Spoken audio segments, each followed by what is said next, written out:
What is up, guys? Today we will talk about how you guys can transfer Pepe coin from Trust Wallet to Binance. Well, the process for that is pretty simple.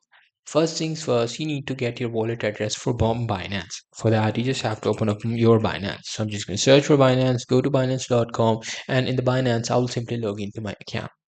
Once you do that, you just have to click on this deposit and then click on deposit depot. Once you do that, you will be at this page. Now here you simply have to search for coin. Now searching for coin is option is only available to the ones who have verified their ID, but in my case I haven't, so you will be able to search for Pepe coin. After searching for Pepe coin, you just have to select the network and you will be able to get your recipient address from the Binance. Once you do that, you just have to open up your Trust wallet. So I'm just going to open up my Trust wallet. Then the Trust wallet, this is how you will be able to see. Here, what you have to do is you just have to click on this send, select the cryptocurrency you want to transfer, could be Pepe coin, USDT, however you want, and then they will want you to put the recipient address that you just copied from Binance and the amount you want to transfer. And then you just have to do the verification process and proceed.